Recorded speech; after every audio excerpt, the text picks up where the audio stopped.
एक रिलेटेबल चीज बताऊं, अपनी जिंदगी में तुम एक हैबिट को शुरू तो करना चाहते हो लेकिन उसे 10 दिन से पहले ही ड्रॉप कर देते हो। और अगर तुम इसी चीज से स्ट्रगल कर रहे हो तो ये वीडियो तुम्हारे लिए ही है। मुझे आज भी याद है 3 अप्रैल 2016 का वो दिन, जब T20 वर्ल्ड कप का फाइनल चल रहा था और वेस्ट इंडीज एंड इंग्लैंड आमने सामने थे। वो सिचुएशन बहुत ही टेंशन से भरी हुई थी। स्ट्राइक पर थे ब्रैथवेट और वेस्ट इंडीज को जीतने के लिए चाहिए थे 19 रन। पूरी दुनिया ये मान चुकी थी कि ये वाला मैच इंग्लैंड जीतने वाला है, लेकिन उस वक्त ब्रैथवेट ने कुछ ऐसा किया जिसे एक्सपर्ट ने भी प्रेडिक्ट नहीं किया था। उसने 4 बॉल पर 4 छक्के मारे और वेस्ट इंडीज को जिता दिया। मतलब सबसे बड़ा कमबैक तब जब दुनिया तुम्हारे हारने का वेट कर रही थी। और सबसे इंटरेस्टिंग बात पता है क्या? ब्रैथवेट से जब ये पूछा गया कि तुमने ये कैसे किया, तो उसने बोला कि मैंने 6 मारने की हैबिट डेवलप कर ली है। और ये सिर्फ ब्रैथवेट की ही बात नहीं है। Michael Phelps, Ronaldo, Messi, Usain Bolt, Dhoni सब सिर्फ एक ही वजह से, एक ही सीक्रेट की वजह से टॉप एथलीट्स के कैटेगरी में आते हैं। और उसी सीक्रेट की वजह से कोई भी एथलीट या फिर सक्सेसफुल मैन बड़ी ही आसानी से बाकी लोगों से बहुत तेजी से आगे निकल जाता है। लेकिन वहीं पर तुम तो एक हैबिट डिसाइड करते हो कि करूंगा, लेकिन 10 दिन से ज्यादा उसे फॉलो ही नहीं कर पाते हो। अब इसमें तुम्हारी गलती नहीं है। इस वीडियो को देखोगे तो प्रॉब्लम भी समझ जाओगे और सोल्यूशन भी। प्रॉब्लम समझ जाओगे कि क्यों तुम कोई भी चीज स्टार्ट करते हो तो उसे 7 से लेकर 10 दिन के अंदर एंड कर देते हो। उसके पीछे की साइकोलॉजी क्या है, सबसे इंटरेस्टिंग उसके लिए सोल्यूशन क्या है। ट्रस्ट में, अगर तुमने इस वीडियो को एंड तक देख लिया तो मुझे बताने की जरूरत नहीं है कि तुम्हारी लाइफ में A to B ट्रांसफॉर्मेशन आ जाएगा। और अगर तुम रेडी हो तो विदाउट वेस्टिंग एनी टाइम चलिए सीखते हैं। देखो, डंके की चोट पर कह सकता हूँ कि वीडियो बहुत ज्यादा इंटरेस्टिंग होने वाली है, लेकिन इसको और ज्यादा इंटरेस्टिंग बनाने के लिए इसको हम 3 चैप्टर्स में डिवाइड करते हैं। सबसे पहला चैप्टर है मोटिवेशन क्रश।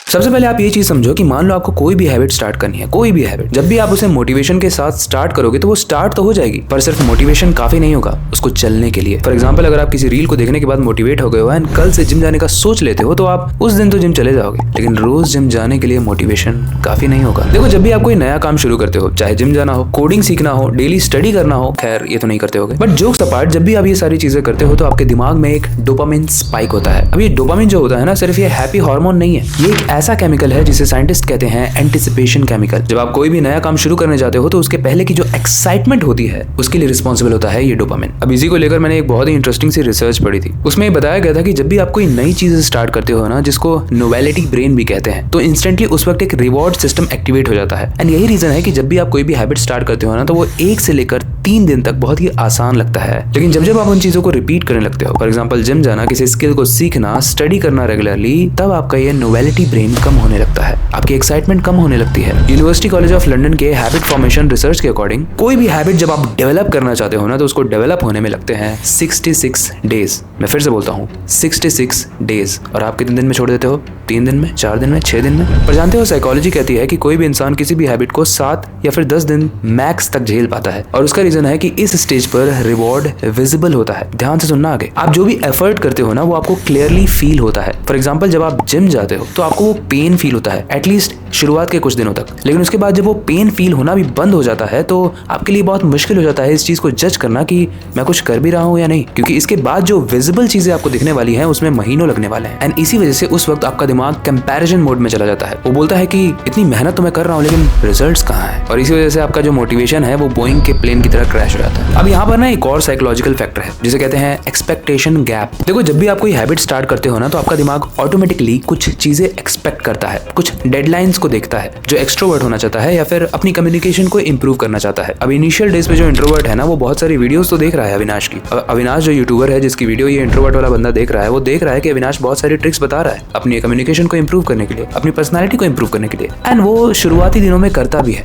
लेकिन क्योंकि उसके दिमाग ने ये एक्सपेक्ट कर लिया है कि जब मैं अपनी कम्युनिकेशन को इंप्रूव करूंगा तो सामने वाला मुझे अप्रिशिएट करेगा, सब लोग मेरे दीवाने हो जाएंगे। अविनाश तो यही कहता है, लेकिन उसने एक चीज स्किप कर दी जो अविनाश बार बार कहता है, it will take time, patience is very necessary. लेकिन ये इंट्रोवर्ट वाला बंदा क्या करता है, वीडियो देखने के बाद 2-3 दिन प्रैक्टिस करता है, उसके बाद लोगों से सीधे बात करने लगता है। अब क्योंकि एक लड़का जो 20 साल से इंट्रोवर्ट है, वो 2-3 दिन की प्रैक्टिस से कुछ कैरिस्मेटिक तो एकदम बन नहीं जाएगा या फिर सेंटर ऑफ अट्रैक्शन तो बन नहीं जाएगा। एंड जब वो नहीं बनता है तो उसे मिलता है डिसअपॉइंटमेंट। ऐसे में फिर उसका दिमाग यही कहता है कि ये सब चीजें फालतू है, मैं जैसा हूँ वैसा ही ठीक हूँ। एंड यहाँ पर मैं बताना चाहता हूँ गाइस कि प्रॉब्लम यहाँ पर आपके विल पावर की नहीं है। हो तो बहुत स्ट्रांग आप अंदर से, लेकिन आपने एक ऐसा सिस्टम बनाया है जो बिना मोटिवेशन के चल ही नहीं सकता। इसलिए होता है आइडेंटिटी कॉन्फ्लिक्ट, जिसको हम बड़े इंटरेस्टिंग तरीके से चैप्टर 2 में डिस्कस करने वाले हैं। लेकिन उससे पहले अगर आपने इस वीडियो को यहाँ तक देखा है तो इस वीडियो को लाइक कर दो, क्योंकि जब आप इस वीडियो को लाइक करोगे तो यूट्यूब आपको ऐसी और informative and educational videos suggest करता रहेगा। आपकी फीड बहुत अच्छी रहेगी इससे। बाकी अगर आपको ये वीडियो अच्छी लगी है तो ऐसी और इंटरेस्टिंग वीडियोस हमारे सीखो ऐप पर अवेलेबल है, उसे जाकर डाउनलोड जरूर करना। अब आते हैं चैप्टर 2 पे, जो है आइडेंटिटी कॉन्फ्लिक्ट। देखो पहला रीजन हमने डिस्कस किया कि किस तरीके से जब आपका मोटिवेशन क्रश हो जाता है तो आप काम नहीं कर पाते हो, हैबिट को फॉर्म नहीं कर पाते हो। एंड इसके बाद जो सबसे रिस्पॉन्सिबल रीजन है वो है आइडेंटिटी कॉन्फ्लिक्ट का। एंड ट्रस्ट मी, यहाँ स्किप मत करना क्योंकि बहुत लोगों को ये चीज पता ही नहीं है। द एटॉमिक हैबिट्स बुक के जो राइटर हैं जेम्स क्लियर, उन्होंने बड़े ही सिंपल तरीके से बोला है, every action you take is the vote for the type of person you believe you are. यानी अंदर से आप अपने आप को जो चीज मानोगे आप वही बन जाओगे। मान लो आप अपने आप को भद्दा, लेजी या फिर नकारा कहते रहते हो और अचानक से अगले दिन 5 बजे उठ के वर्कआउट करना स्टार्ट कर देते हो बिकॉज आप कहीं से मोटिवेट हुए हो। तो ऐसे केस में आप सिर्फ अलार्म से ही नहीं लड़ रहे हो, आप लड़ रहे हो अपनी पुरानी आइडेंटिटी से, अपनी उसी पुरानी आइडेंटिटी से जो आइडेंटिटी सुबह 5 बजे नहीं बल्कि सुबह 10 बजे या फिर शायद 12 बजे उठती है। अपनी उसी पुरानी आइडेंटिटी से जो घर से बाहर निकलने में डरती है, सोचती है कि लोग क्या कहेंगे। अपनी उसी पुरानी आइडेंटिटी से जो रोज हासिल करने में डरती है। और साइकोलॉजी में इसे कहा जाता है कॉग्निटिव डिसोनेंस। यानी जो आप बनना चाहते हो एंड जो आप अभी हो वो जब मैच नहीं करता है ना तो आपका ब्रेन फील करता है डिस्कम्फर्ट। और आपको किस चीज की आदत है? कंफर्ट की। तो कैसे चलेगा भाई काम? देखो इस चीज को समझो कि आपके ब्रेन का जो नेचुरल काम होता है ना वो होता है डिस्कम्फर्ट को कम करते जाना। इसलिए तो हम अपनी लाइफ में ग्रो करना चाहते हैं ना। वो टूटी हुई खिड़की, वो टूटे हुए दरवाजे, वो नीचे सोना हम नहीं पसंद करते। हम चाहते हैं कि हम बेड पे सोएं, हमारी खिड़की एकदम आलीशान हो, वहां से धूप आए, हमारा जो दरवाजा हो वो संगमरमर का हो। नहीं, दरवाजा संगमरमर का नहीं होता है, मतलब बहुत बड़ा सा दरवाजा हो लकड़ी का। और इसी डिस्कम्फर्ट को कम करने के चक्कर में आपका ब्रेन बार बार ये बोलता रहता है कि भाई ये नहीं हो पाएगा यार, इतना डिस्कम्फर्ट मत झेल तू। एग्जाम्पल के तौर पे अभी एग्जाम्स वाला सीजन चल रहा है, आप डिसाइड करते हो कि मैं हर रोज 4-5 घंटे पढ़ूंगा। लेकिन अगर सालों तक आपने खुद को लास्ट मिनट स्टूडेंट मान लिया है कि एग्जाम के बस 2 दिन पहले मैं पढ़ के जाऊंगा और मेरा तो सब कुछ हो जाता है बल्ले बल्ले, तो पॉसिबल ही नहीं है कि आप 10 दिन पहले या फिर महीनों पहले पढ़ना स्टार्ट भी करो, छुओ भी बुक को। हो सकता है जब आप ये डिसाइड करो तो इनिशियल डेज पर परफॉर्म करो, वही नोवेलिटी ब्रेन की वजह से, स्टार्टिंग में जो डोपामिन रश होता है उसकी वजह से। लेकिन धीरे धीरे क्योंकि आप अपनी पुरानी आइडेंटिटी से लड़ रहे हो, आप उससे ज्यादा जीत नहीं पाओगे। परेशान मत हो, सोल्यूशन बताऊंगा, लेकिन अभी प्रॉब्लम ही सुनो। देखो स्टैनफोर्ड की बिहेवियरल रिसर्च एक इंटरेस्टिंग चीज कहती है। वो कहती है कि सस्टेनेबल हैबिट चेंज तब होता है जब आइडेंटिटी शिफ्ट ग्रेजुअल होता है। एंड यहाँ पर हम सोल्यूशन की बात कर रहे हैं। मतलब लेट्स से कि अभी आप बहुत ज्यादा अट्रैक्टिव नहीं दिखते हो एंड आप देखते हो कि आप अभी थोड़े से चबी हो या फिर मोटे हो। तो ऐसे केस में आप अपने आप को ये मत कहो कि मैं 10 किलो वेट कम करूंगा।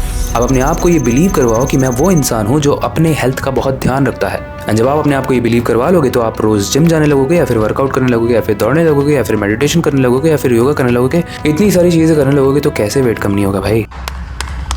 इस डिफरेंस को समझने की कोशिश करो कि पहले केस में आपका जो आउटकम था वो इंपॉर्टेंट था आपके लिए, लेकिन दूसरे केस में जब आप आइडेंटिटी कॉन्फ्लिक्ट को सॉल्व करते हो तो आप खुद के ही पुराने वर्जन से लड़ रहे हो। जहां पुराना वर्जन कहता था कि मैं बहुत मोटा हूं, मुझे वेट कम करना है, नया वर्जन कह रहा है कि मैं मोटा हूं लेकिन अब से मैं खुद का ख्याल रखूंगा। यानी जो प्रॉब्लम है उसको आपने आइडेंटिफाई किया एंड अपनी आइडेंटिटी कॉन्फ्लिक्ट से लड़े। याद रखना कोई भी चीज जब आप स्टार्ट करते हो तो 7 से 10 दिन नॉर्मल तरीके से चलेगा, एकदम मक्खन। लेकिन उसके बाद शुरू होता है असली टेस्ट, क्योंकि आपका दिमाग उस वक्त बोलने लगता है कि मुझे रिजल्ट नहीं मिल रहा भाई, अब क्या करना है, तेरा तो गेम बचाना पड़ेगा। तो ऐसे केस में आप बस अपने आप को एक ही चीज के लिए कन्विंस करना कि जो इंसान मैं बनना चाहता हूँ वो अभी से ही बनना शुरू कर चुका हूँ।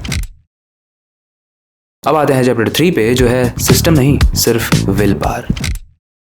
कसम से अगर आप ये चैप्टर 3 समझ गए ना तो आप कोई भी हैबिट इजीली फॉर्म कर पाओगे। देखो इस चीज को समझो कि कोई भी हैबिट आप बिना सिस्टम क्रिएट के ही स्टार्ट कर देते हो। ज्यादातर लोग सोचते हैं कि डिसिप्लिन का मतलब होता है स्ट्रॉन्ग विल पावर, लेकिन जो न्यूरो साइंस होती है ना वो कुछ और बोलती है। ब्यूमिस्टर के रिसर्च के अकॉर्डिंग ये जो आपकी विल पावर होती है ना ये लिमिटेड रिसोर्स की तरह बिहेव करती है। दिन भर जितना भी आप डिसीजन लेते हो उसके बाद आपकी जो मेंटल एनर्जी होती है वो काफी कम हो जाती है और इसी वजह से आपको होता है डिसीजन फटीग। अब इसको बहुत ही इंटरेस्टिंग तरीके से समझते हैं। मान लो अविनाश नाम का एक लड़का है जो कि सच में इस दुनिया में एग्जिस्ट करता है, तुम उसे देख रहे हो। वो डिसाइड करता है कि वो बहुत ही पतला है तो वो कल से जिम जाना स्टार्ट करेगा। कितने बजे जिम जाएगा उसे नहीं पता, क्या खाएगा उसे नहीं पता, एक हफ्ते में कितने दिन जिम जाएगा उसे नहीं पता, उसको प्रोटीन कितना लेना है उसे नहीं पता, उसे कार्ब्स कितना लेना है उसे नहीं पता, उसे कुछ नहीं पता है, उसे बस जिम जाना है। इसे कहते हैं एक फालतू का सिस्टम, जो शायद सिस्टम है ही नहीं। लेकिन वहीं पर एक दूसरा अविनाश है जो अगेन सच में इस दुनिया में है। वो डिसाइड करता है कि वो कल से जिम जाएगा शाम के 5 बजे। उससे पहले वो कितने बजे प्रोटीन शेक लेगा, उसके बाद वो क्या क्या खाएगा, कितना कार्ब्स लेगा, कितना प्रोटीन लेगा,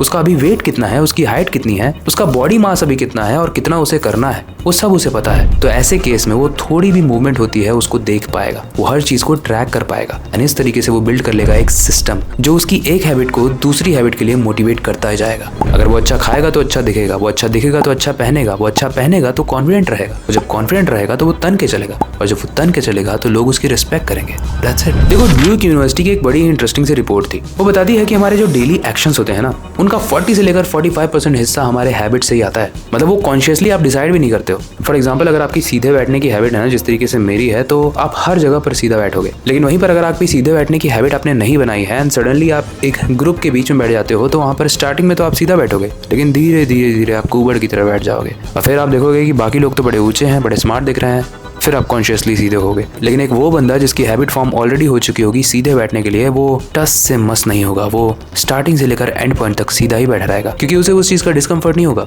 वो उसकी एक हैबिट बन चुकी होगी। देखो, सिस्टम बनाना बहुत ही सिंपल है। जो चीज आपको चाहिए बस वही चीज अपने पास रखो, और इससे आप डिसीजन फटीग से भी बचोगे एंड वो चीजें कर पाओगे जो इंपॉर्टेंट है। फॉर एग्जाम्पल, जब आप अपनी फिटनेस जर्नी पर काम कर रहे हो तो घर में कोई भी चिप्स, नमकीन, कोल्ड ड्रिंक या फिर जंक फूड मत रखो, ना ऑर्डर करो। ये याद रखो कि आपका एनवायरमेंट आपके बिहेवियर को कंट्रोल करता है। स्टैनफोर्ड बिहेवियर लैब की एक रिपोर्ट कहती है कि कोई ऐसी चीज करना जो आपके मोटिवेशन को बढ़ाए, इससे ज्यादा अच्छा होता है कि आप अपने एनवायरमेंट को चेंज करो एंड उस तरीके का बनाओ जो आपके हैबिट फॉर्मेशन को सपोर्ट करे। अगर आप ज्यादा देर पढ़ना चाहते हो तो आसपास से डिस्ट्रैक्शन हटा दो। अगर आप अपनी फिटनेस जर्नी पर काम करना चाहते हो तो आसपास से जंक फूड और ये फालतू की चीजें हटा दो। अगर आप फोकस को इंप्रूव करना चाहते हो तो इलेक्ट्रॉनिक चीजों को दूर रख दो, स्पेशली मोबाइल, टीवी, लैपटॉप, सब कुछ। चलो, मैंने बहुत सारी प्रॉब्लम्स बता दी। अब आते हैं इस वीडियो के सबसे इंटरेस्टिंग पार्ट पे, जो जिसने स्किप किया उसका बड़ा नुकसान हो जाएगा, यानी सॉल्यूशंस पे, जिसे हम बात करेंगे कंक्लूजन के अंदर। देखो, राइट नाउ अगर आप कोई भी चीज डिसाइड करते हो एंड 7 से 10 दिन के अंदर उसे छोड़ देते हो, तो इसका मतलब ये नहीं है कि आप वीक हो। इसलिए आपके लिए 3 स्टेप सॉल्यूशन बताता हूँ। स्टेप 1, मोटिवेशन पर भरोसा मत करो, स्केड्यूल पर करो। आप हर चीज का टाइम फिक्स कर लो एंड एक बार उस चीज का आपने टाइम फिक्स कर दिया तो मन हो या फिर ना हो, उस चीज को करो। That's it. Step 2, identity shift छोटा रखो। ये बोलने के बजाय कि मुझे रिजल्ट्स चाहिए, मुझे 10 kg कम करना है, मुझे एब्स दिखाने हैं, उसके बजाय ये बोलो कि मैं वो बंदा हूँ जो हर दिन 1% इंप्रूव करता हूँ एंड धीरे धीरे मैं खुद के ही पुराने वर्जन से ज्यादा बेटर बन जाऊँ। स्टेप 3 है सिस्टम बनाओ। अपने एनवायरमेंट को इस तरीके से सेट करो कि आपकी जो चॉइस है, अगर चूज करो भी तो वो गलत ना हो, स्पेशली जो हैबिट आप फॉर्म करना चाहते हो उसके लिए। याद रखो, आपका ये जो फ्यूचर वर्जन है ना, जिसको इस वीडियो को देखने के बाद आप बनाना चाहोगे, वो सिर्फ एक बड़े डिसीजन से नहीं बनेगा, वो छोटे छोटे कंसिस्टेंसी वाले हैबिट्स से बनेगा। एंड इस वीडियो से पहले आपकी क्या हालत थी वो मुझे नहीं जाना, लेकिन इस वीडियो के बाद आई एम श्योर आप अपनी एक हैबिट चूज करोगे जिसे आप फॉर्म करोगे एंड कंसिस्टेंसी के साथ। अब वो हैबिट कौन सी होगी, कमेंट में हमें हैबिट इक्वल्स टू जो भी आप हैबिट चूज करोगे वो बताओ। उससे हमें पता चल जाएगा कि आप कॉन्शियसली कितनी ज्यादा सीरियस तरीके से किसी वीडियो को देखते हो, स्पेशली एजुकेशनल वीडियो को। बाकी इस वीडियो को मैंने बहुत ही इंटरेस्टिंग तरीके से समझाने की कोशिश की है। आई होप आपको समझ में आया होगा। एंड अगर आया है तो इस वीडियो को लाइक कर दो, और अगर आपको ये वीडियो अच्छी लगी है तो ऐसी और इंटरेस्टिंग वीडियोस हमारे सीखो ऐप पर अवेलेबल है, उसे जाकर डाउनलोड जरूर करना। बाकी अगर आपके पास कोई टॉपिक है जिसे आप चाहते हो आने वाले एपिसोड्स में कवर करें तो उसे आप कमेंट सेक्शन में बता सकते हो। बाकी वक्त आ चुका है हमेशा की तरह इस वीडियो को एंड करने का, नई सुपर इंटरेस्टिंग वीडियो पर काम शुरू करने का। लेकिन जाने से पहले मैं हमेशा की तरह बस एक ही चीज कहना चाहूंगा, अपनी क्यूरियोसिटी को डाय मत होने देना, नई चीजें सीखते रहना। मिलते हैं अगली वीडियो में। बाकी ऐसी वीडियोस को देखो, सीखो, आगे बढ़ो।